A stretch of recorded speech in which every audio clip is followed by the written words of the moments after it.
Well, it looks like we're live again, and we haven't got Jane with us today because she's going to have a break tonight. She's got her mum with her, so it's me and him, Domenico. That way, Domenico, who's always in the background.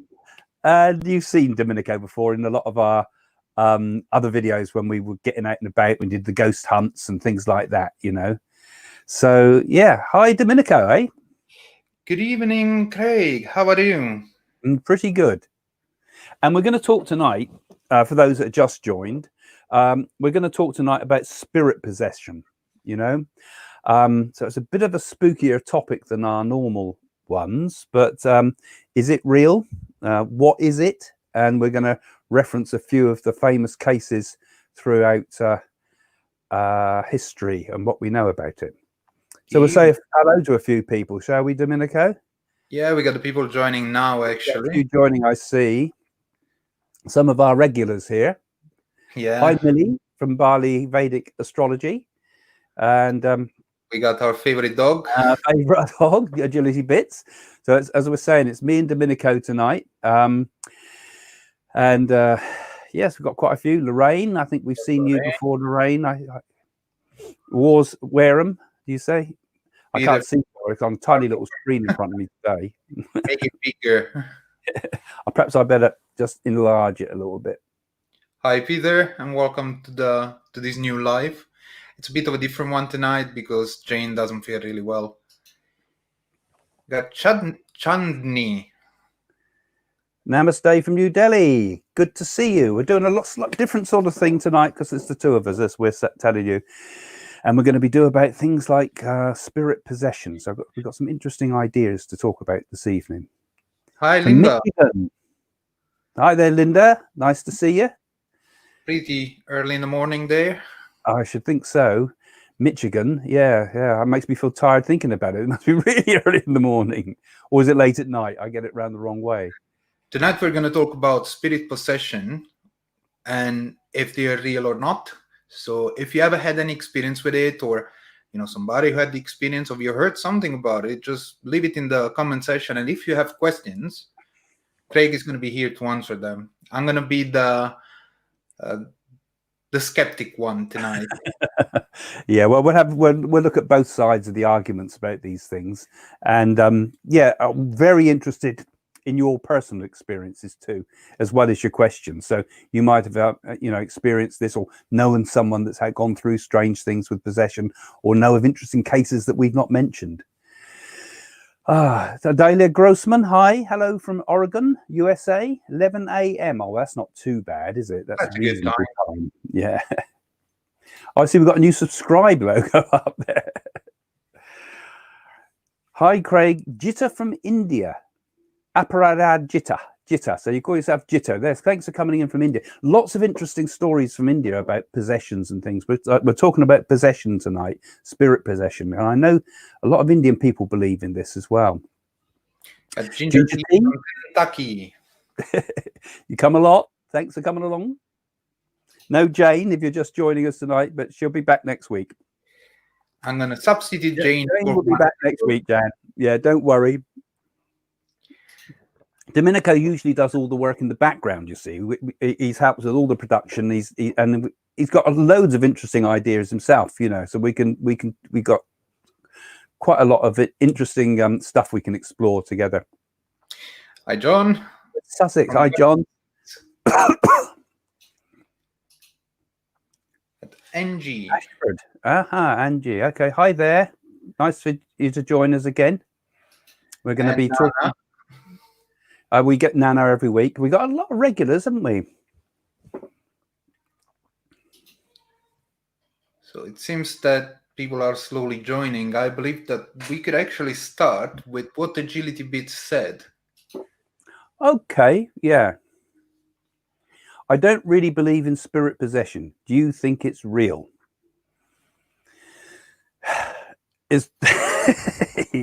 Yes and no. I think I would answer to that, because we'll talk about a lot of these things as we go on. But there are some cases that do appear to suggest spirit possession. And then there's an awful lot of psychology behind it too, which I think would be interesting to explore too, and talk about what we think about the psychology of these things as well. And of course, there's an awful lot about it in the movies and things like that. We might explore all that as well. Do I think it's real? Well, I've seen some pretty strange stuff in my time. I think most of what I've seen, I would have said probably isn't real, but it could be. But, you know, it depends how you look at it. But then some of the case histories that there's been appear to suggest it's real. And I mean, it's been with us for the whole concept of this has been with us for centuries, hasn't it? When do you think it was the first possessions were ever documented? Do you know, Domenico? Well, it seems that one of the first exorcism rather than possession was performed by the Lutheran churches in the 16th century. Okay, because it was the Jesuits that really picked up on it, wasn't it? I mean, the exorcism things was all based around the Jesuits' ideas. But then possession and exorcism are different between the different religions. For example, which one was? In Buddhism, the exorcism is performed about everything, not only the person possessed, just to clean the spirit and soul from all the bad and negative energy and start fresh. Mm-hmm. Yeah. For Christianity, it's more about being possessed by a demon, by a bad creature. And in the medieval time, they were talking about black magic, and that's something in Africa, not South Africa, in the tribes in Africa. It's certainly been with us a long time, hasn't it? I mean, you mentioned like Buddhism. I mean, Tibetan Buddhism.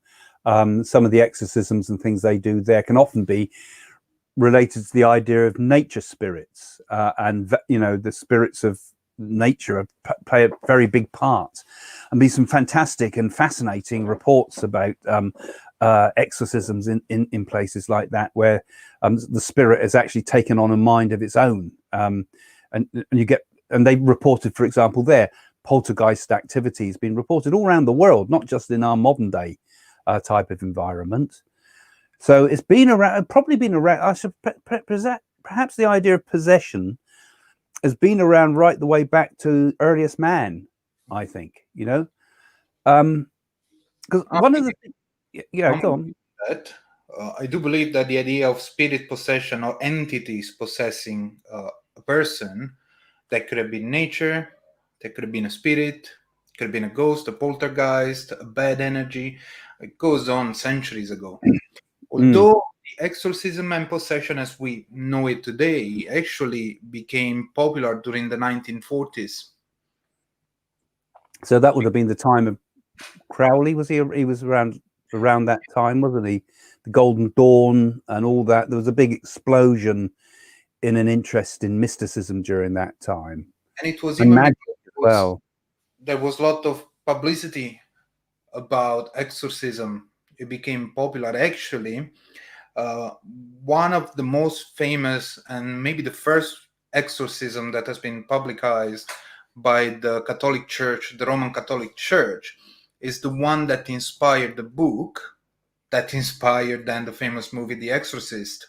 Yeah, because the whole story was based on fact, wasn't it? I mean, it was based upon the journals of the Jesuit priests. So, you know, it was a sort of amalgamation, I believe, of all those sort of true life stories. And the funny thing about The Exorcist is not only that it's connected to a real story that really happened and is documented actually, but that a lot of weird things happened to the people that made the movie, to the crew members. Some of them, there were fires that happened on the set. Yeah, I know about the fire. It burnt everything except one particular part where they were going to hold the exorcism, didn't it? Yeah.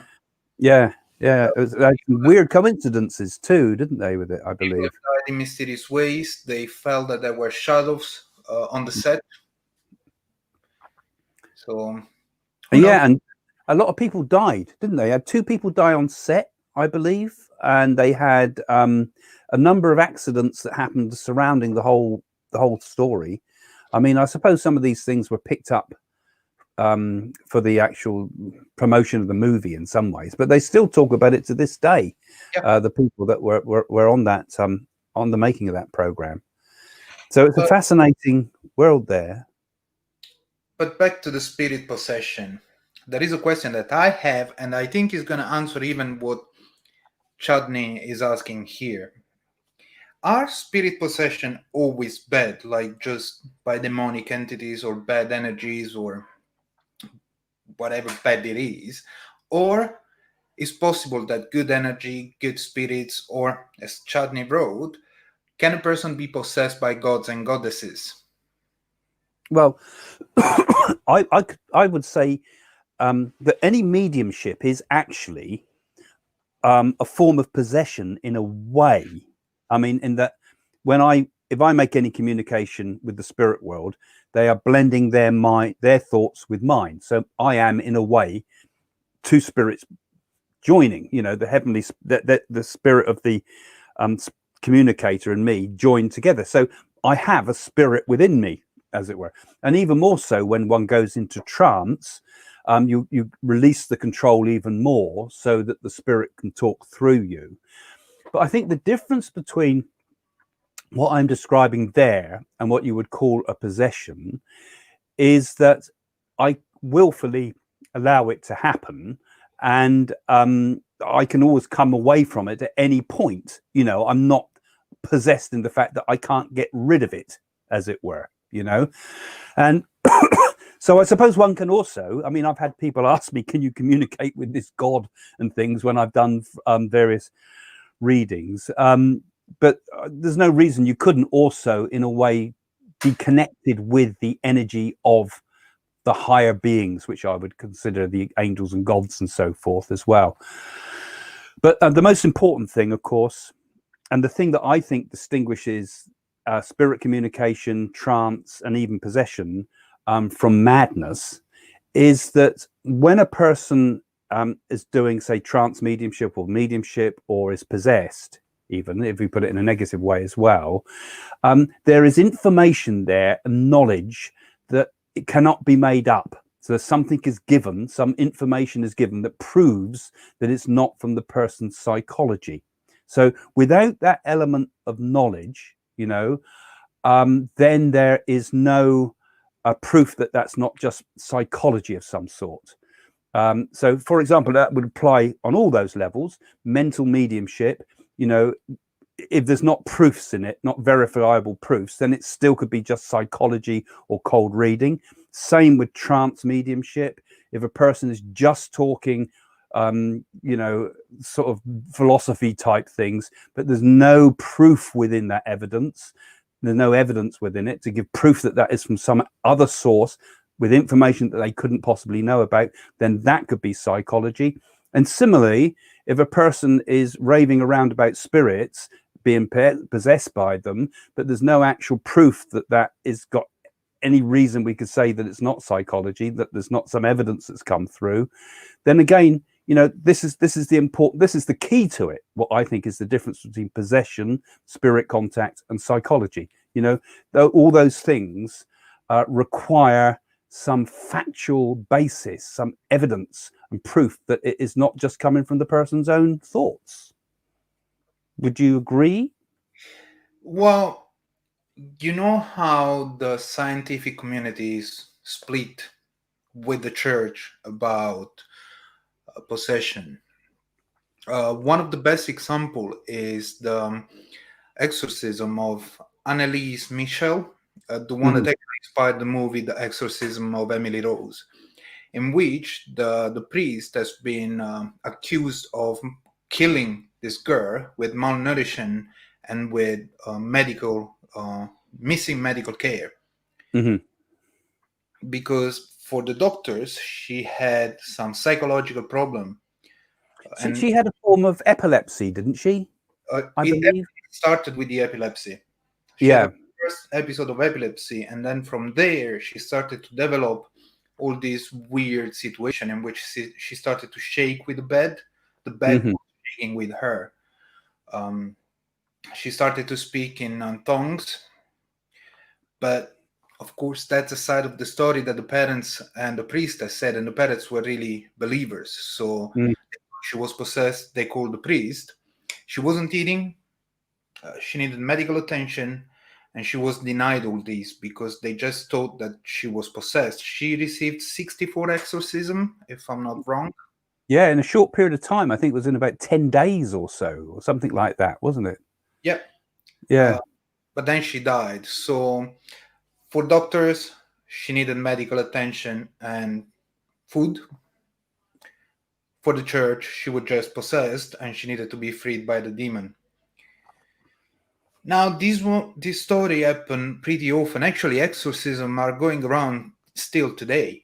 And actually, just to add a bit more to that, the actual Catholic Church, they liked the idea of that film, The Exorcist, coming out. They gave it the green light because it was helping people buy into this idea that if you start chanting the name of Jesus and things over things, and it opened up the whole idea of the Catholic belief system into a big movie audience, actually. And I think it was, you know, in a way, I mean, you know, I think this whole religious thing that goes with exorcism and demons is something that really worries me sometimes, because I mean, I've seen a lot of, you know, if you look on the web for videos about this type of thing, you can find a hell of a lot of, that's a good word for it, a hell of a lot of Christian sort of videos that talk about people that have been possessed by demons and how we find this deliverance and take it away from them. And it's almost like, you know, they're taking hold, because I want to talk about the psychology with you in a minute, perhaps, but they're taking hold of some, maybe people with some psychological difficulties, and then using it as a way to frighten us into their belief system. You know, that's kind of dodgy, if you ask me. Before we move into that, there is actually a question from Nana that asks, percent menstruating young girls are more prone to spirit possession. Why? What's your thought on these? Well, it's certainly the case that's, you know, people like, again, Colin Wilson, who I really like, buy into a lot of his writings. I think it's because at that point in time, your energy, your actual physical pranic energy in your body is building up, and it develops a sort of an ability, like they call it PK, psychokinesis. It's like an energy that can be pushed out from you. And if you look at someone, I've mentioned this before in other things we've done, but I met Uri Geller once, and he has a sort of an energy around him that is sort of like almost so tense. It's like he's carrying a real tension with him. And I think, because I think what he does is real. I mean, a lot of people think it's all tricks. There's a lot of question marks over his work, but there is definitely this sense of, you know, real tensed up energy. And I think it's something to do with the sort of enormous levels of tension that surround people going through puberty, because it is a pretty difficult time for people. And also, there's an awful lot of other stuff. A lot of possessions and things are often linked also with the idea of people that have had abuse as a child of some sort too. That can also create a repression of energy. I mean, even Freud recognized that people, I think he had a few poltergeist activities happen around him with some of his patients. So it's a bit like we explode, you know, and it's so much so that it moves something. And that's how I think poltergeist activity originates. It doesn't come from a spirit, it comes from the person themselves. That's my take on it. Any thoughts? So you say that poltergeist activities are more our energies rather than outward energies? Probably. But, you know, then you've seen people like Danielle had it, you know, didn't she, where she was using the Ouija board, and which I've got at the back there because you don't want it around your house anymore. But you were using that Ouija board, and the thing went off on its own, didn't it? You know, and it went because it was just moving on its own violation. So was that the energy of everybody watching it making that happen, or was that a spirit? You know, we can't really know for certain. But then you forgot that bloody doll that Danielle bought. Oh yeah, that haunted doll. Yeah, that was another scary one, wasn't it? Yeah. And I remember laying on the sofa watching a movie alone at night. Danielle and the kids were upstairs sleeping, and I saw that doll moving, like it just moved, like it was standing up and then it went like this. Mm. And the eyes were thrown and everything. It was too scary. And actually, she sold it. And the funny thing is that the person that bought it tried to contact Danielle again because weird things started to happen to her. But then, I don't believe in this stuff. But on the other side, you know what they say, better safe than sorry. I thought, to be honest, I thought when I first heard all this had happened, I really thought Danielle was just giving a bit of added value to something on eBay. This doll's haunted. Everybody wants to buy it. I thought she's up to something there, but there were some real stories around it, wasn't it? And there was some really some quite bad luck associated with that. I remember in her life. And actually, this goes on with the spirit possession. Can a spirit possess inanimated objects like dolls? Exactly. Mm. Everything's consciousness, isn't it? I often argue, don't I? I often say on here that all things are consciousness. Even the world around us is a form of consciousness. So when we do psychometry, for example, when you hold an object and talk about the previous owner of that object, which is something you do quite a lot when you're teaching people spiritual development, it means that an object or even a building can be infused with our thoughts, our energies of things that have happened in the past, and we read them back again. That's perhaps what ghosts and hauntings are all about. So perhaps, like you say, even material things are possessed in their own way. The weird thing with that doll is that when Danielle got it is when Damien started to get ill, and that's why I wanted to get that doll.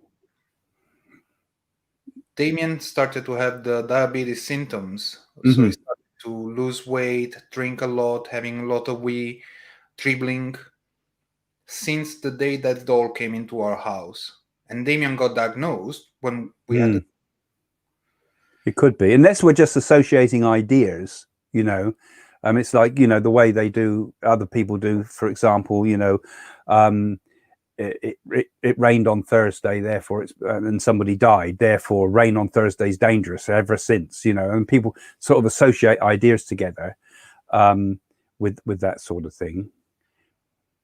I think Ginger T says there that they brought up about the Catholic Church. We didn't answer a question, did we there? So Catholic Church always warns against Ouija because of the dangers of spirit possession. Yeah, but at the same time, they recognize spirit possession, and yet they don't recognize mediumship or that we can communicate with the spirit world. Seems a bit crazy to me. Yeah, I mean, it's the same in other religions. Like, let's see what some other people have to say with their questions, Domenico, because I'll be quite interested to see what.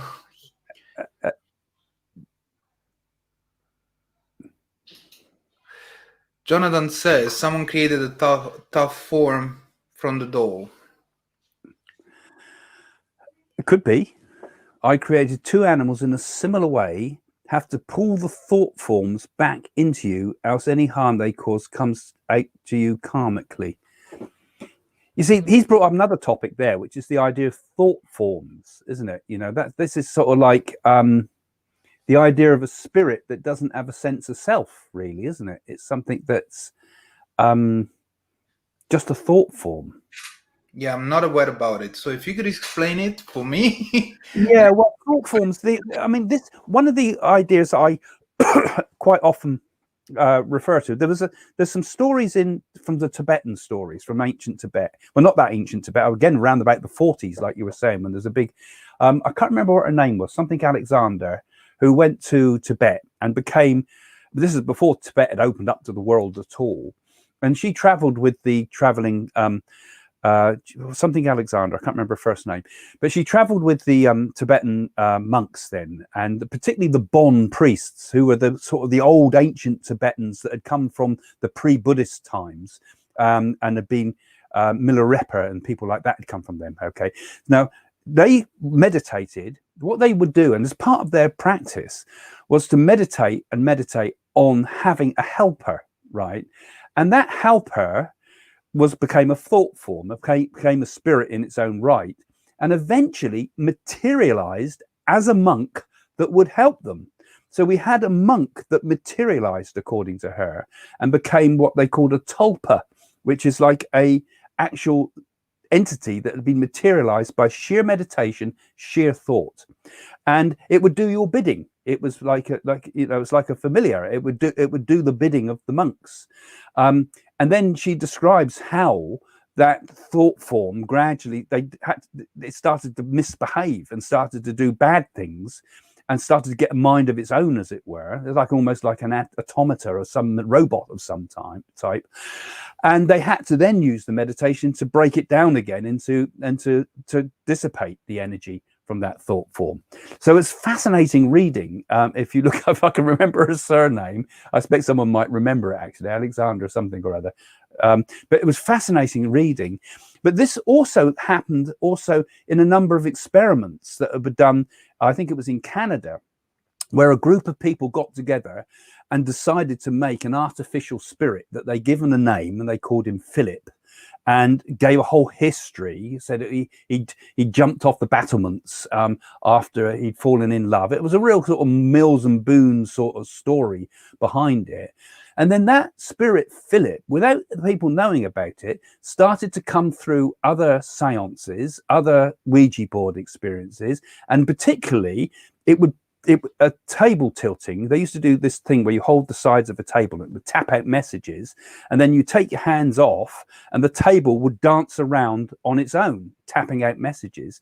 And Philip, this illusionary thought form that they created, would actually tap the messages out from the table, right?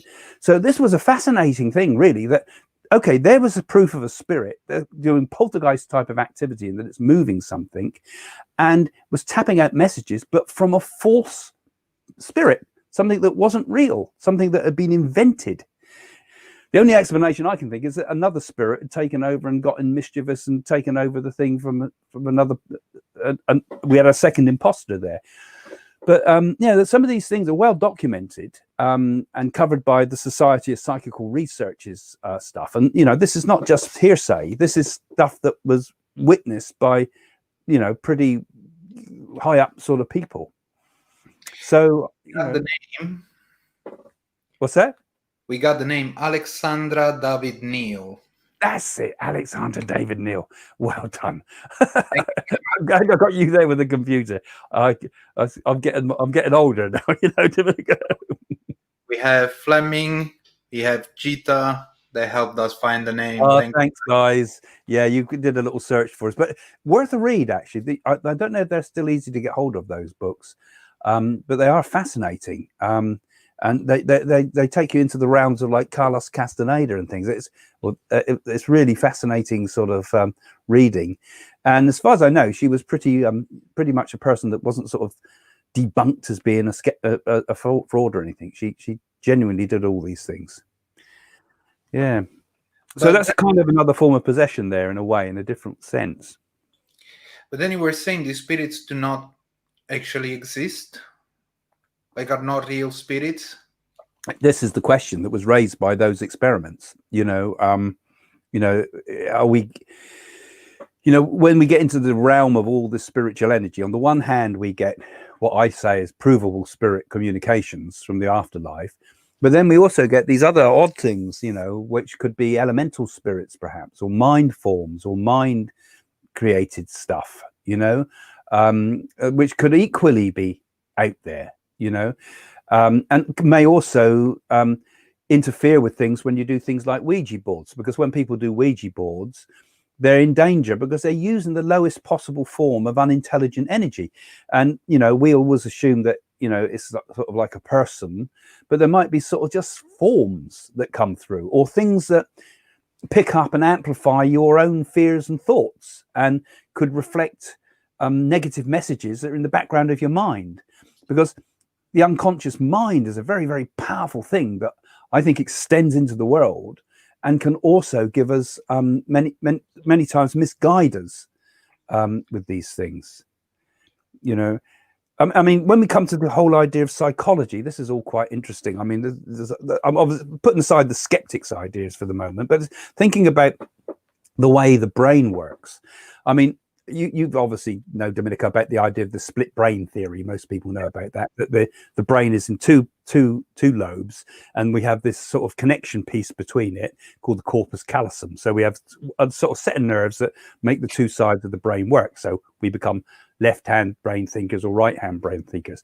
But if you cut that connection piece, the corpus callosum, the brain will still work, but it will work as if it's two separate individuals. So it might be able to, you know, one eye you'll be able to give the word for an apple if an apple's held in front of you, but you can't say anything more about it. And the other eye you might be able to explain its color or something. But I can't quite remember how the differentiations work. But it says the brain is working as two people that kind of synchronized as one, which could mean that we are, all of us, multiple personalities anyway. In fact, it might even go further than that, and we might be a whole collection of cells that work together as one. And of course, then there's these other fascinating stories. Like, for example, I don't know, you saw the film The Three Faces of Eve was a really interesting one. Quite an old movie now. Might be able to get that on Amazon Prime, perhaps. But in which the person becomes multiple personalities. Now, I think this could so easily be misunderstood as being possession, you know, particularly if you're in a society pre-psychology, pre-medicine, pre-any knowledge about the brain, and you start to get someone talking like a multiple personality with, you know, goodness knows how, you know, the Catholic Church or the early religions of any sort would interpret that sort of thing. You think of it as demons and things like that, wouldn't you? But it could be just part of the human psychology. So there's quite a lot, I think, to that whole idea. The you know, the idea of the dissociative identity disorder, isn't it? It's called that. The idea that we have these dissociations, which could so easily be understood as you know, misunderstood as being some sort of spirit. So like I say, the only way we can prove it, if it gives us some information that we do not possibly know about from any other source, to prove it is an independent spirit, as opposed to something coming from the psychology of the person. But then now go back to the spirits that are not spirits. Okay. In my young times, now I can say my young times. Well, you wait till you get my age. Next week, birthday, getting close to the. Anyway, I was studying about the astral larvae. In Italian, is larvae astrali.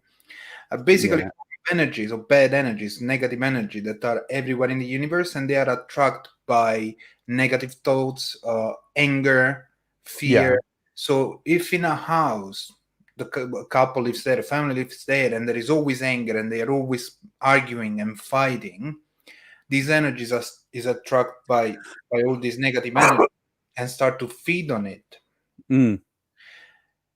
But they're not spirits, they are not ghosts. And actually, then there is another question about this once I finish this thought. They're not spirit, they're not ghosts, they're not gods, just energy. And once it settles in a house, it's hard for it to leave. So even if the family leaves and there is a new family coming in that is a happy family, they will still have these bad feelings. They will start to get more angry because these astral larvae are basically, because they're feeding on bad energies, they need to build bad energies. It's a bit like us. We feed on potatoes. For example, then we need to plant potatoes to have food. So that's what they do. They plant bad energies, and they give bad energies to any family that will get into that house. And Yeah, like when I I was think young, anything like that though, isn't it? We seed, it becomes like when we seed a crystal and it gets bigger. If we sort of seed bad energy, we can create almost a bad energy in an environment. This is again a bit like this idea we were talking at earlier on about mind form, you know, a sort of an energy field. I always think of it as sort of a bit like a mycelium of connection that happens within all living things. And sometimes the energy can sort of build up in one place and become really negative. I mean, there's another thought about this, that the Earth's energy has something to do with this too, with this idea of geopathic stress that sometimes people talk about. That certain areas become really negative. They might, some people even think that this whole idea of the ley lines and putting out building these old megalithic buildings were put in places to try to kind of almost acupuncture that Earth's energy that's on the same level as what you're talking about there, that you certain places and reaction, people's actions in those places create a negative force. Yeah. Is that where you're going with that, is it? Yeah, that's where I was going. And maybe those bad energies can possess the people, and that's why they start to behave like possessed. I see. So that you're saying they could pick up sort of like just the energies in the areas around them. Let's have a look. Any thoughts about what other people are saying about this? I'll be interested to see whether people are making any comments. Don't forget, make comments, guys. Me and Domenico are chatting away here, but we want you involved as well, you know. And if you've got any thoughts about what we're saying here, we think we're wrong, you know, let us know. Yeah. What I was saying actually connects to what Nana actually wrote. Are ghost and spirit same thing, or are they different? Yeah. And I would say there are different things in the what I mean. The way I would talk about it is a spirit. I'm a spirit living in a human body, and we're all spirits living in human bodies. That's what a spirit is. A ghost is, in generally, I believe, a memory, a recording of some sort. You know, the stone video theory or something they call it, don't they? The things around us pick up the memories of all that's happened there before. I mean, we felt that when we've gone off on doing our ghost hunting bits of the photography, haven't we? Sometimes you can sense the energy in a place, and particularly when you open yourself to it, you know, and you're kind of in that frame of mind. It is without a doubt places retain vibration, good and bad, you know, as objects do and people do. And this is all part of the whole fact that it's all part of a universal mind. Everything is mind. Everything is picking up all sorts of things. A unique consciousness around the universe. That itself to learn and have different experiences.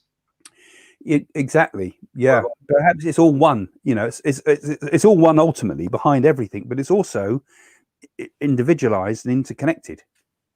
I think John's there come up with an interesting thought. Yeah. John is asking if there is any particular reason why a person might become possessed, if it's just invited or bad luck or karma.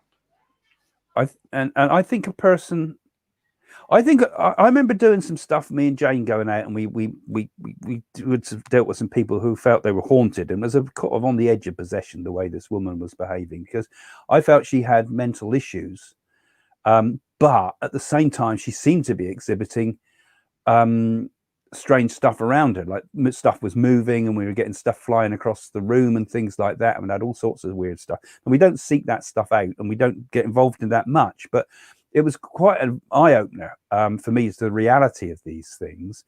But that was, I felt, and when we'd done this sort of, a whole group of us as mediums cleared this energy, as it were, she was almost wanting it back again because it gave her a sort of an attention, which struck me as very interesting at the time, because I thought, well, there's a psychology behind this too, that, you know, although she was exhibiting what appeared to be real stuff, you know, and because there was poltergeist stuff going on around her, but despite that, she was kind of attracting it again, as if was it coming from her? I was thinking, was she pushing this energy out, or was she saying, I want to be possessed because it gives me attention, you know? She'd obviously had an awful lot of things going on in the background there.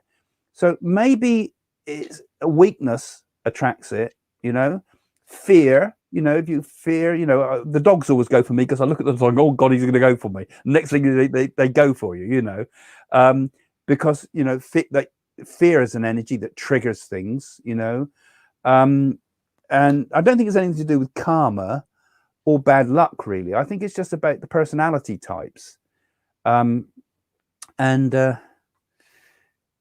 that's, as long as we distinguish it again between that and mental illness. Like mental illness doesn't usually affects people, schizophrenia particularly, it affects people that are higher intelligence level than most people. It's the above average intelligent person that often gets schizophrenia.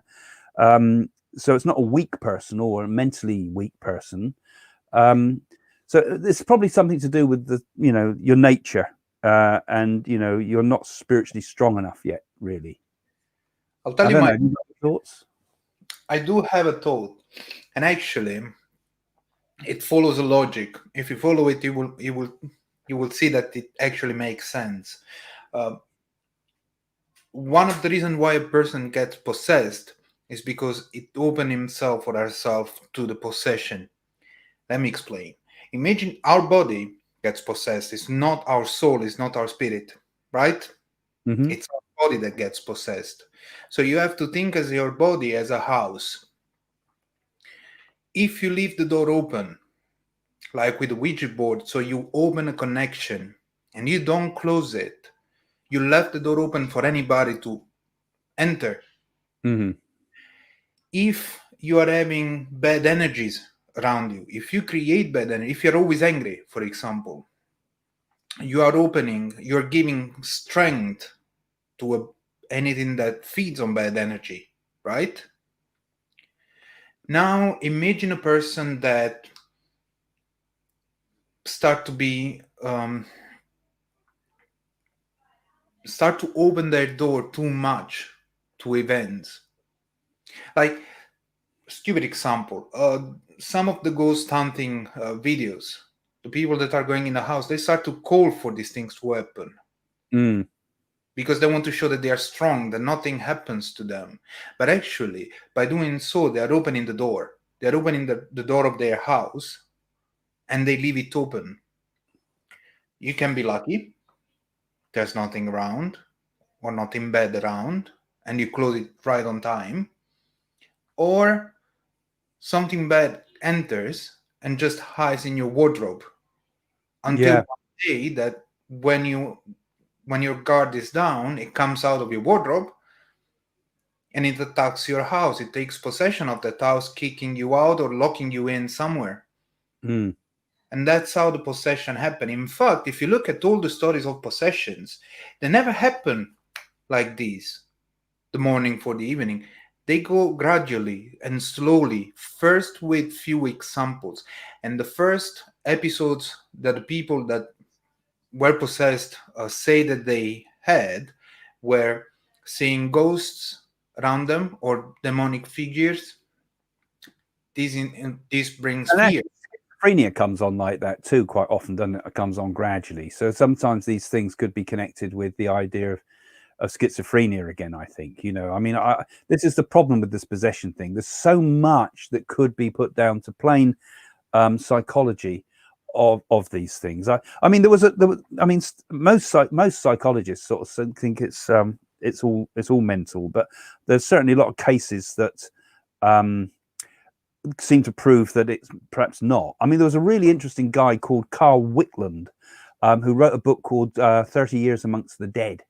And I read that, and it was a really strange one because he used to give people electric shocks. He used to believe that all mental illness was associated with possession.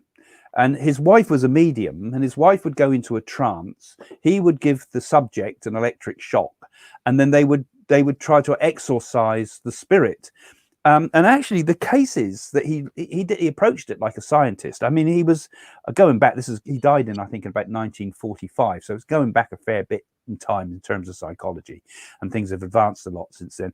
But it was an interesting idea that he gives people these, like his wife Anna was a sort of like a medium and would go into a trance, and the spirit would move from the person suffering from mental illness into the wife and then be sent on into the beyond, as it were. And that's how he used his thing. But he got a lot of success. He got a lot of people being cured, which, you know, rose a lot of questions about whether this was really something where there was real possessions and they were actually getting rid of things, you know. I mean, you read it in all the religions and things, don't you? When you move the evil spirits into the pigs and things like Jesus did and things like that, and you all the way through. So this, question marks always. Is it psychology sometimes, or is it real? Because I mean, that first question we had, is it real? You know, that's what I say. You can't just answer it because there's so many criteria involved in this and things involved with it. And actually, it could even be a mix of both. One being the cause of the other one. Yeah. Possession could be the cause of mental illnesses, or mental illnesses could be cause of possession. I think the two things are quite linked together sometimes, and this might be part of it, you know. And again, how do we define mental illness? I mean, that's another whole thing, you know. I mean, perhaps every single person in the world has some form of mental illness. We're not all physically perfectly healthy, and maybe it's more endemic than we think. I see Lita saying something here. I missed that one. Sorry, because my screen's down below here. Just came up. How does one know that energy, stroke spirit, stroke loved ones visiting you physically is not another type of energy fooling you? Simply your own judgment or gut reaction? Well, I think your judgment, actually, with that type of thing. I mean, there's a whole thing amongst the born-again Christians that these are familiar spirits. They love this whole idea of evil spirits because everybody can buy into this and become Christians and we'll get rid of it, you know. And there's all this deliverance thing that I mentioned earlier on. But so they say it's all illusion, you know, it's all people pretending to be the people you love on the spirit side. And therefore you shouldn't go near mediums. But actually, the way to judge it is the evidence you're given from the people in spirit, you know. And when you visit spiritualist church, for example, there's always comes in a spirit of love. It always comes in a spirit of helping you. You always come away feeling uplifted and changed and helped, you know. And the evidence and proof that's given is often so extraordinarily important to you. Something small often that means such a lot as a proof for that person, then only by exploring it and at the same time not just accepting everything, you know, as being real, not saying this, he calls himself a medium, therefore everything must be right, you know. You've got to be critical, but at the same time, when you start to assemble the evidence over a period of time and you take that evidence as a whole, it proves to you that it's real, you know, that the spirit world itself is real. I mean, this is going away from the idea of possession, but certainly the idea of the existence of the spirit as being a real thing can be developed, but it takes a lot of work. It takes a lot of, you know, seeing different mediums, getting different messages. And when you're able to assemble all that information together, you think there's no doubt about it. Once you realize that things have been told you that nobody could possibly know. Actually, it doesn't lure us away from the possession topic, to be fair. If you think our spirit like a child, and the false spirit that is faking to be some loved one that passed away, to be the one that want to kidnap you, they will fake something just to have something in exchange. If a spirit is faking something, it's because they want something in exchange. They won't do it just to have a laugh. But you see, that depends if we accept there is things like that. You see, I mean, I'm not so sure. I think there are like thought forms that go out. Like, for example, if you think negative thoughts about someone day after day after day after day, it has a magical effect. You know, it goes out and it can cause harm to that person. Even if that person doesn't know that it's happening. Of course, there's a psychological thing that if you think someone's putting a curse on you, you'll feel everything could go wrong for you. But even a person that doesn't know about it, I think we can project negative energy just like we can project healing energy to someone in the opposite way, you know. So basically we have I've lost my thought. Yeah, we have this idea that, you know, is it a conscious being when you talk about other spirits and impersonators. I don't think so. You obviously get mavericks who you get good people and bad people on this earth, don't you? And it's exactly the same in the spirit world. I mean, you get the good people and the bad people. Someone that's been a problem in this life could still be a problem in the spirit world. But I always believe in this idea that like attracts like, and light cannot be penetrated by darkness. Light can only penetrate the dark. So if you live in a spiritual way, you're a decent, good person, you'll never get harmed by these things. That's my thought. But that's what we were saying. Or better, if you're always negative, if you're always angry, you're opening the door to the bad and negative energies. If you change your thoughts and you start to be a person that uses love as answer to anything, like stupid example, somebody hit you driving the car, somebody crashed into your car. If you get out angry, you were just building bad energies. If you try to, I know it's a bad example, but if you try to be positive, not positive, but at least not angry, you are not attracting negative energies. And you would see actually that the situation would change. The most stupid example is, what happened to you that somebody hit you from the back in the car and you get out and the first thing you say is not getting angry, but you're just like, are you okay? How the situation completely changed. Once it happened to me. I was in Rome and a car just hit me in the back and I came out and I just said, are you okay? Is everything fine? And the guy first was a bit scared, but then he looked at me and was like, I'm fine, I'm so sorry. Yeah. And a bit like Eddie's saying here, actually, isn't it? It's like how we seed it and how we start. But she's saying about when we do ghost hunting, we start with fear, and like you're saying there, it's like we start with anger, it's the same idea, isn't it? That we automatically bring on that energy. So like it's the same thing when you do anything in life, they say if you cook food with if you cook food in an angry way, when you're feeling angry, the food will turn to poison. It does. It absorbs the energy of things. And it's like everything we do, we forget that thoughts are things and are influencing the world around us all the time in much more ways than we can possibly imagine. I think every thought we have is influencing every thought and everything that will come back to us. So it's important, like you were saying with that car situation, that we start off by seeding a good thought right at the beginning, and I do have this belief actually that connects with the consciousness. As I said before, consciousness is just one single entity that split itself to have new experiences, to learn from different events. So how it does it? It's by splitting itself into multi-universes, each of which has its own reality. Yeah, the one becomes the many. And the thought that comes, this thought comes every time I see that I can see only through my eyes. I cannot see through your eyes. I cannot see through anybody else's eyes. I can only see through my eyes. I can see my own reality. Who can tell me that my own reality is not just built everything by myself? So if I'm negative, it will be negative. If I'm positive, it will be positive.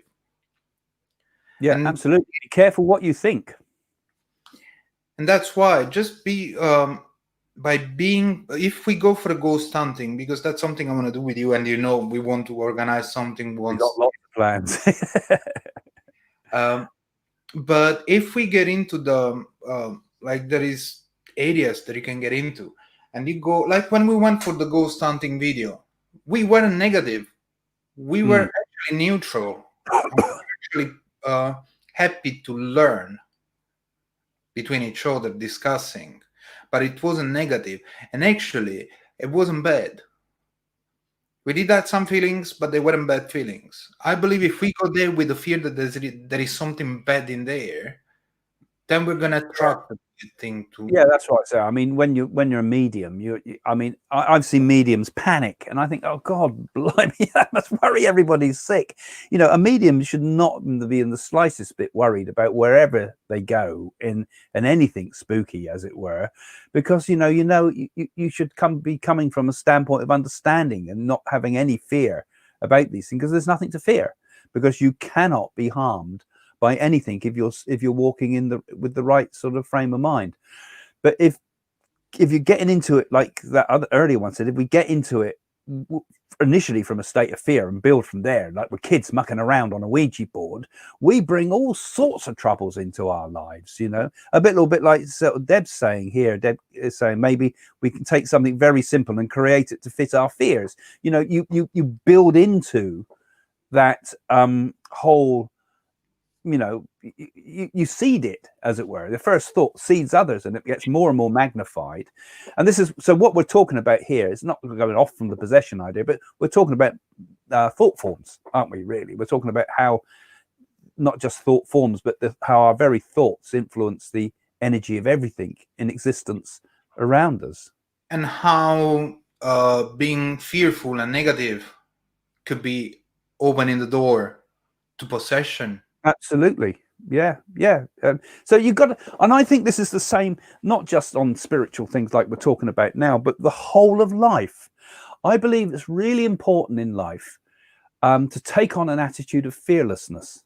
You know, you've got to go through life fearless. I mean, we all fail, but we must try always to see it as our way is to live fearlessly. If we live with fearlessly, we go with total acceptance of existence. We don't resist. We go with the flow perfectly.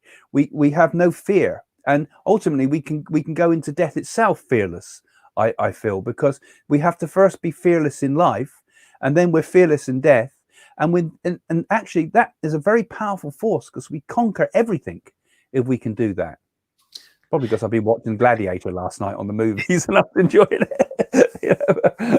I would say fearless in life, because if a thief not foolish, but fearless, you know, not carrying fear, not carrying worry, not carrying without judgment, world with something different to what it is.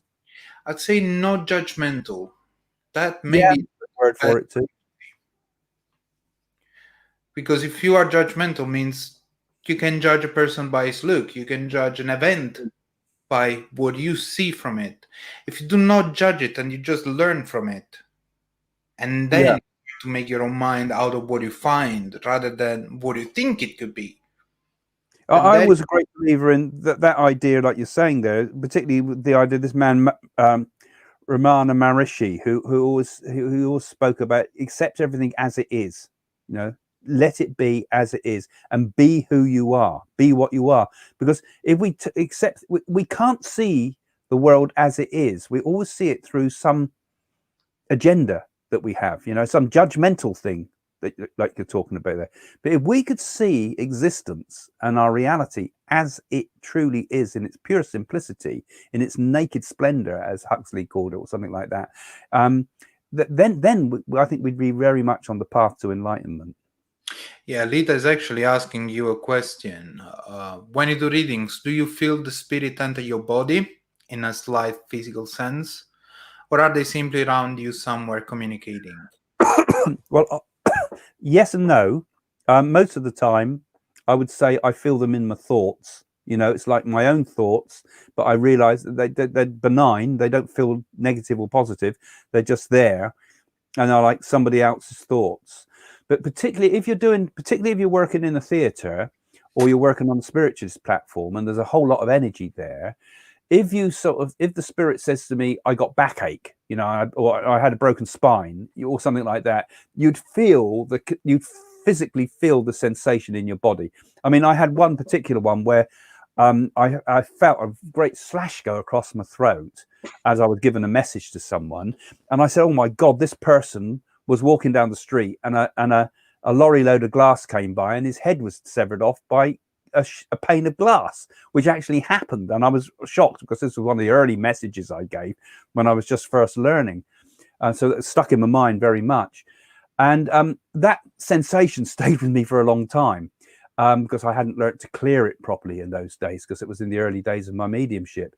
So we do physically feel it a bit, but we don't feel the whole sensation of like being decapitated there. We just get sometimes the sensations in the body, but most of it, in my case, and it's different for different mediums, is through the mind, really, through the mind itself. do the thoughts. And again, you don't want to carry those with us afterwards either. But back to the possession point. So, as we spoke, we said that there are most of the possessions that we spoke about, they were all negative. They were all bad, like demonic possessions, like bad spirit, negative spirits. But do you think there could be some positive spirit possession that could bring some good knowledge to us? Well, absolutely. This is what happens with, particularly with the mediumship, where you've got trance mediumship, where you get the spirit guides coming through. And although, you know, sometimes it's questionable whether the guides are what they say they are, but I mean, you get, for example, in Spiritualism, you get this teacher called Silver Birch that spoke through Maurice Barbanel, the medium, and incredible, really good philosophy came through. Very, very intelligent stuff, you know. And I think the spirit can only work through the medium according to how intelligent, for example, that medium might be. You know, it's like a violinist can play on a broken fiddle, but you give them a Stradivarius and their music becomes quite different. So if the medium themselves are quite talented, they have skills, the spirit world will use those skills within the medium. So if the medium's a good artist, they will use their artistic skills, or if they're a good speaker, they will use their speaking skills, or if they're very kind, sensitive person like Doris Stokes, they would use those skills to help with the nature of the communication. So yes, that is in a way a sort of possession, but it's a voluntary possession, as it were. We've invited the spirit to work through us. We invite them for us to become a channel, but at no point are we unable to come out of that. We could come out of it at a moment's notice if we want to, you know. So that's a positive possession in a way, what we would call trance. Yeah. And as Michelle says, going back to the fear point, no fear like a child. Because actually, if you think about it, children can see, feel more than what an adult can do. Yeah. And they're non-judgmental. They don't judge you. They're just children. If they say something, they say what they see. If they say you're fat, that's because you are. Or bald. Yeah. They do. And children really, I always feel children are more in touch with life itself, aren't they? I mean, not only do they have the huge energy of life, but I think their life force, where it's like a springtime life force in them, they're very much in touch with things that humans aren't. Well, adults aren't humans. Adults aren't, you know, sort of like, you know, they have knowledge of, for example, past lives and all these type of things sometimes, which they take for granted, and have insights and ways of behaving and like telepathy and instinctive ways of knowing things, which I think we lose as we become more rational, as we become more adults, and we become more suppressed in our thinking and limited, and the manacles of experience that keep us away from that natural innocence and oneness with the world. So yeah, we can, if you become you can only enter the kingdom of heaven if you become as like a little child, someone said, didn't they? And in a way we have to return to that innocence, I think, again, when as we spiritually evolve. It's something very much that William Blake believed as well, something I think is very true. But then couldn't this connect with the idea that, well, the question that Anna asked before, that young women in their puberty time are most prone to possessions? Would it be because as a child you have a better connection with the world around you, and then when you get into the puberty time is when you start to get into adulthood, so it's a halfway in between the two different worlds, the one that sees and the one that doesn't see? Yeah, and it's also a time that is a very frightening time for people, really, because you're going, you know, you're going from the childhood into a very different, bigger world, aren't you? That it's quite hard for everybody, I think, that transition, and our energy must be perhaps more susceptible then. But I think we have a sort of an explosive energy at that time, you know. And perhaps, like I said, more like a projection of mind thoughts. I think the difference comes with the society, because as a child you don't care about society rules. Like, you must have a work, you must bring money, you must pay your mortgage, you must pay your bills. As a child, you don't have these fears, you don't have these thoughts, you don't have these daily routines you have to do because society tells you to do. We have it as an adult. And because we have these thoughts, we move away. Oh, sorry. We move away from what was our original mind.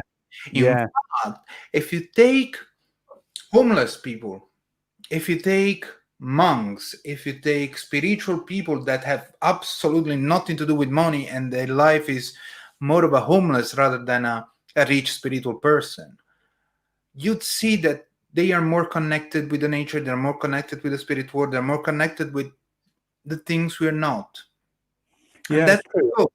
They do not have to follow society rules. They do not have to abide to laws and all these things. They don't care about these things. They have nothing to lose. So they can free themselves from these chains that society has created. Yeah, we're definitely more connected when we're free, aren't we? I mean, we're so unfree in the world now, really, with everything we do. I mean, everything we do is kind of fixed to work and marketing and television and the consumption and all the rest of it that goes with modern life, you know. And it's so awful, I think, really, that we have so lost touch. I mean, there's a huge amount to be gained from simplicity, you know. The simplicity of living if we can, you know.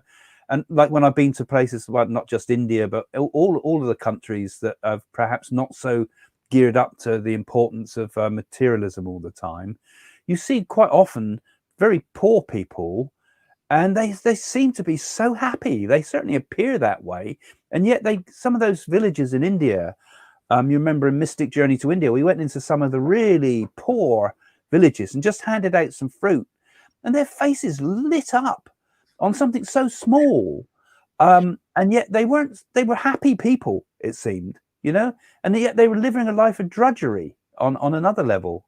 So yeah, I think we focus too much on what we have and what we've got. We're focused too much again out there when we should be more content, and that way we become more fearless, like I was talking about before. Before we answer Catherine's comment, there is a little story I want to tell you about. When I was young, in my teenage, I used to go out with my friend in the city center of Naples. We were just sitting down, drinking some beers, having chats, and then walking near the sea on the seaside, because, you know, we got that nice Via Chiaia that is on the sea. Yeah, it's a nice area, yeah. And I remember once I've met a homeless person, Ciro. He was not old, he was in his 60s. And we just started to talk because he asked me for a cigarette. And we started to talk about philosophy. He knew everything about philosophy. And actually, thanks to him, I've learned about philosophers that you won't study at school. We had an agreement. I was bringing him a sandwich and a beer, and he was doing a philosophy lesson. So we just sat on the seaside with him teaching me about philosophy and all philosopher and the different thoughts that they had. But the most beautiful thing is that this person didn't become homeless because of problems in his life. It was his choice. He told me when I asked him that he actually chose to be a homeless because he didn't like to live on society rules. And during winter, in the cold times, he said that his solution was to go to a shop, steal a stupid thing, get arrested, and he was a couple of months in jail, having a place to live. And then when he's out again, because he didn't care about society, he didn't care about having a job. Well, this in the East, of course, they do this. You know, people certainly not so much now, but certainly in the early days, were expected when you had your family and you got older, you then would go and become a wandering monk or a wandering sadhu. You know, you gave up worldly things as preparation for the next life. This is endemic in the philosophy of India. And I'm sure it would have been also very much the case perhaps in earlier days in ancient Greece and things. Maybe people, you know, just gave up material possessions ready to move on to the next stage. So your friend probably had some incarnation from some previous incarnation, I expect, where he must have done those things before, if he could have addressed it with such a philosophical attitude like that. Probably. Or he discovered it himself independently. But then think about it. Possessions is a fantastic thing, but it's a hard thing to do, to give it all up, and possessions also being your family, your children, your everything you've done in life, that's one hell of a call. But then think about it. Imagine living a life without having to care about anything at all. And just wandering, not even living anywhere. I mean, I've often fantasized what it would have been like in, the early days of India, where the people were just wandering like that, where there were so many, and they were all fed because people would leave food for them, and you just accept what you got. And it still happens now. The Buddhists do it a lot too now as well. I mean, but to be totally free and just be wandering from place to place, and just like the Aborigines did, for example, and the early man must have done, it would put you in a very different state of mind, a bit like the Aborigines call the dream sleep, the dream walking, whatever. I've forgotten the name of it now, but that you're in this special state of consciousness that's different to anybody else's form of consciousness. Perhaps we should get some more questions up, because I mean, I think people. Now we go to Catherine's comment that says, nobody's prone to possession. There's no such a thing. What do you think about it? I don't know. She might be right with that. So I think it's more a question of, when we start filtering out all the mental, psychological stuff, and what we're left with, how often do we get anything that is truly proof of a possession? Sometimes stuff has come through. You get a thing like exoglossy, for example, if I pronounced it right. It's spelt with an X, so I'm not sure how you pronounce it. But you get sometimes these people that talk foreign languages. I mean, this has often come out in Ian Stevenson, I think it was, who wrote all the reincarnation stuff. People, when they were put into a trance, would speak languages they couldn't speak before. There's an awful lot of interest. He was looking at reincarnation there, but also there's been the case of can't remember the name of the Egyptologist who had a woman called Rosemary, I think it was, who used to go into trance and be able to speak in ancient Egyptian languages. Those things start to make us question is that spirits can come through, but she wasn't actually possessed. So I think the possession thing is, I think it's more to do with mental illness, most of it. So I'm probably, I'm not decided. I can't say I've decided, because, I don't think there's evidence on all sorts of things here, because sometimes you can read stuff in the, in some of the stuff that's been logged, like the stuff that's in the psychological, the Society of Psychical Research files and things like that, the stuff that would imply that there could be possession. But I think in most cases it probably isn't, and I think it's definitely be overdone. I mean, because it makes great TV and the rest of it, and it is in many respects a distraction from what we really should be looking into when it comes to being mediums. And I think the objective of mediumship is to prove life after death mainly, and secondary and more important, perhaps, definitely more important, is to teach about the higher philosophy of existence and why we're here, and take us towards divine consciousness. But she might be right. Catherine might be right. Maybe nobody is prone to possession. Maybe it is just, a psychological thing. And there's no more than that. It's been misunderstood by people that, didn't understand science. No, I do agree. As we said before, it's more of a state of mind that we reach by behaving in certain ways. It's opening the door. Yeah, I did a lot of research on it. I wrote that book, Psychic Protection. I wrote a book called Psychic Protection. I did an awful lot of research into all of this, into things like voodoo and all the rest of it as well. But I still didn't come away completely convinced that possession was a real thing, and whether are we really perhaps even deluding ourselves, even trying to protect ourselves from it, that's just a fear thing, Mental health, psychology, and balance, I feel, plays a huge role. I think that's more or less agreeing with what we say, isn't it, Domenico? Yeah, that agrees with what we're saying. But back to the example we were giving before of the person that went into trance and spoke an ancient language. If you remember, I told this story, and I need to see if my mom still has the cassette. But when I was in my 12 or 13. Alfred Holm, that's who he was. Alfred Holm. Yeah. When I was 12 or 13, I can't remember precisely. My sister, I remember, I was a sleepwalker, and I remember that my mom was woken up by my sister because she said, "Oh, Nico is coming down the stairs again." So my mom came to check if I was all right, and she found me sitting on my bed, talking in a language that she didn't know. So she decided to record me. And at the time, there weren't phones and stuff like that, so it was the old big recorder. You press the rec Yeah. on a cassette, and gave the cassette to a colleague of her. She was a teacher at the time. She gave the cassette to a teacher that teaches at the university in Naples. And he said the language I was talking should have been ancient Egyptian. Now, I wasn't possessed. I don't know that language. I never studied it, never. I was interested. I have a huge interest in Egypt. That's for sure. I know a lot about it, and I love Egypt.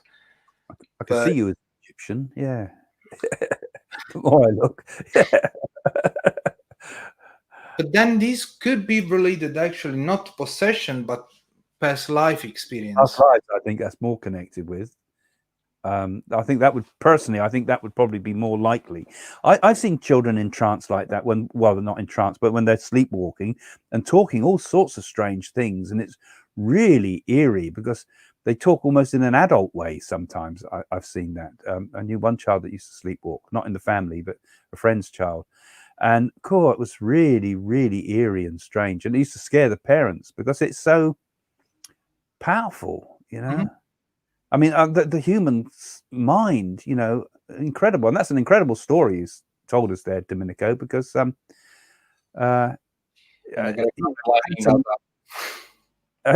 parking problems. That was a car mining us all.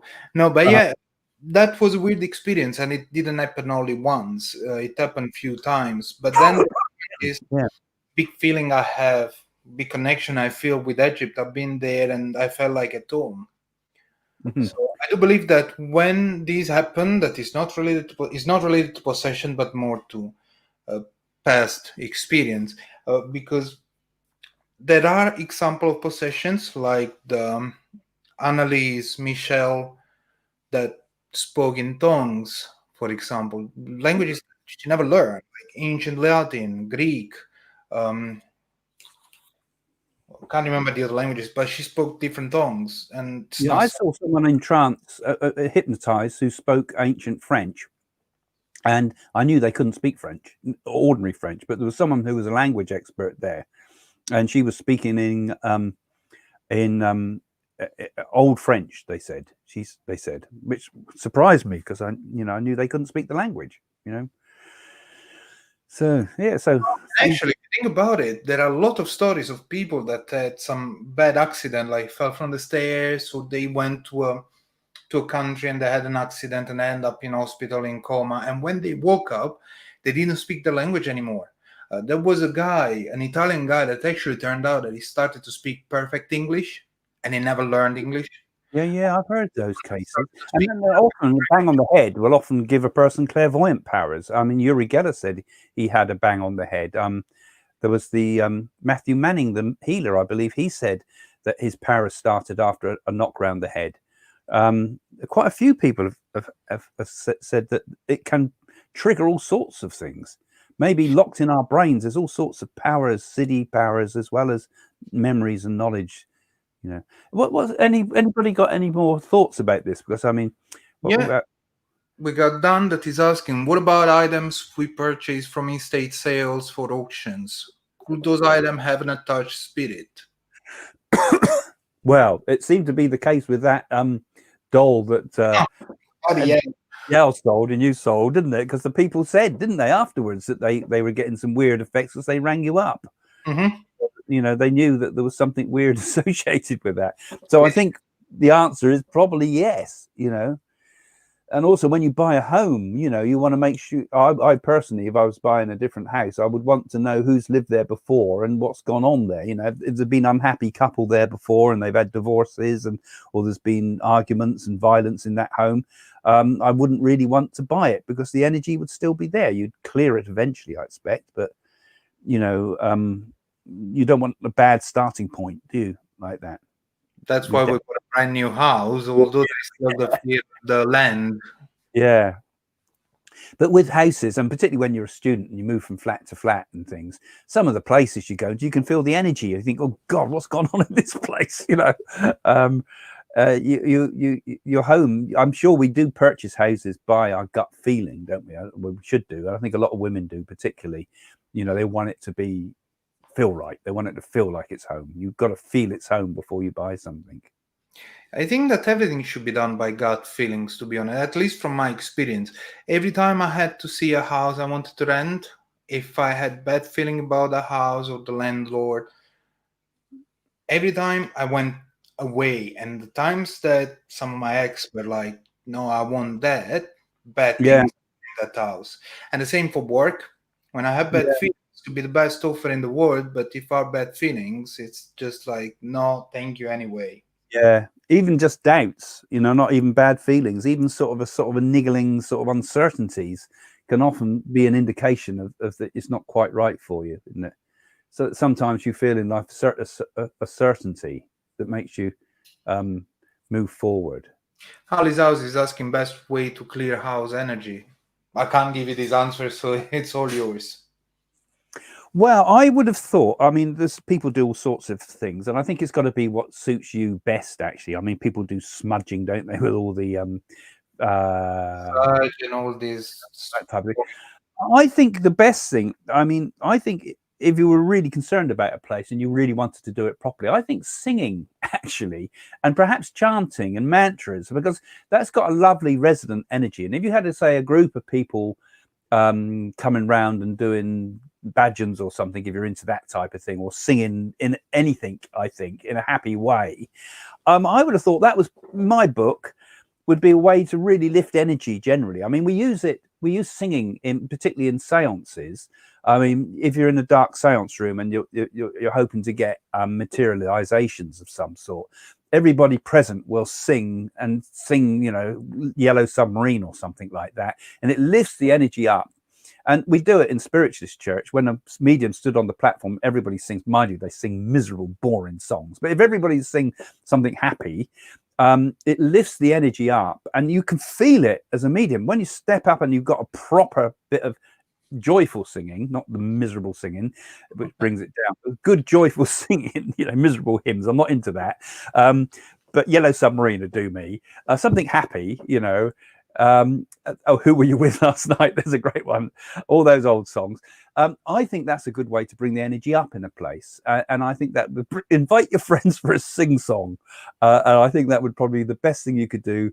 And laughter and happiness, it would clear things, and eventually your own energy would overprint the whatever's there from the past. I think, particularly if it's strong. Yeah, actually, if you think about it, you know, in Naples, in Italy, actually, they're all believers. On Sunday, you have to go to the church. And when you can see the difference between like an old style, old type church where there are elderly people mostly, and they sing all their church song in their sad way. Yeah, I know. Well, it put me off spiritualism a lot. I do occasional spiritualist churches now, but they always insisted on having hymns, and I think, well, modern day people don't want hymns. Some of the other places though, they sung ABBA, and I thought that was far better, because I don't like ABBA, but it's cheerful and it lifts everybody's spirits up. That's all you want, is the energy. You don't want these mumbling old hymns. Yeah, but then actually I went to my cousin's church because he was guitar player and singer in the church in his area. And he actually, what he done, it took all the songs that they usually played in church and turned them into happy songs. Changed the notes, changed the tone of the singing. Yeah, and it made a complete difference. People were happy. Everybody was smiling in there. Yeah, I love those. I love the spiritualist, as it were. What are they called? When the in the American gospel churches, you know. I love that type of music. Jane would love to have. Jane wants trying to organise next time we do a theatre. She wants us to have a group of gospel singers there to lift the energy, which would be fantastic. But I said that would cost more money than we raise, you know, over expensive, but fantastic fun. That sort of energy is good, you know, and that's what it should be about. It should be a rejoicing. Let's go back to the session point. Little asking, rescue mediums, those who help spirits transition, sometimes seems like they can't let go of the entity easily. Isn't that possession? Well, no, I think rescue rescue mediums again. There's a whole world of questions with the rescue mediums. I mean, that what I was talking about there earlier about 30 years amongst the dead, that was kind of like rescue medium stuff, and I think that was quite interesting. But I've also seen, in my experience with mediums, I've seen rescue mediums where I think, well, you've done this so-called rescue of a spirit, and there's absolutely no proof that that was a spirit at all, other than, you know, you and the other people sat with you thinking you've got something, you know. So I do again worry about psychology with those things. So lots and lots of question marks with it. But I haven't really done much rescue medium stuff, so I can't really call myself an expert on those things. So maybe I'm speaking wrongly here, but if it was a proper rescue circle, they wouldn't have those problems, you know. I mean, there was one medium who I won't mention his name because he's passed over now, but he climbed to fame trying to pretend to do physical mediumship and blamed it on an intruding entity when they caught him holding the trumpet when the lights were turned on, you know, and he was going around giving fake messages to everybody. So sometimes this idea of intruding entities is used as an excuse, you know, and not being used in its real way.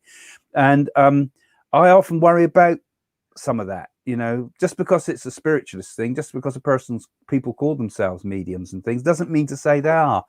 So I've big question marks over all the stuff that goes on with that. So I don't think, you know, I wouldn't say that a decent medium, a properly developed medium, would have any chance whatsoever of not being able to let go of an entity, you know. They would. You'd have complete control over it. You know, no entity could hold you. If you're a proper medium, you'd be very, very strong as a medium. You wouldn't go through that type of thing. So yeah, my answer there is, you know, it can't be the case. It can't happen. That's what I feel. Anyway, we had a 1 hour and a half in this live. Oh, you've gone on. Okay. Well, thanks guys for all of you being with us today and doing this. It's a different thing because Jane couldn't make it tonight, as you know. But I think, you know, I hope you enjoyed it. I hope you enjoyed me and Domenico's sort of take on things, slightly different to our normal things, you know. And if you enjoyed it, you know, give us a thumbs up or give us a share it. And you know, if you're here for the first time, do please subscribe to this channel. And we've actually got this type of discussion we're having today. We're setting up our own little new channel just for this, where me and Domenico are only going to do this away from the main channel.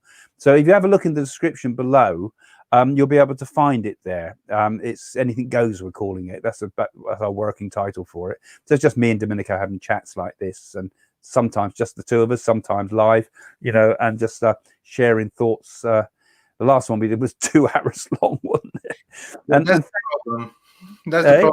The two of us, when we start to talk. Yeah. So I hope you enjoyed it. It's different tonight. You know, we'll be back to the normal sort of transmissions with me and Jane next week. And thanks for all of you that are patrons too, and joining the channel and helping us with all the work we've been trying to do through all this spiritual work, etc. So subscribe. I think it's time for us to say goodbye.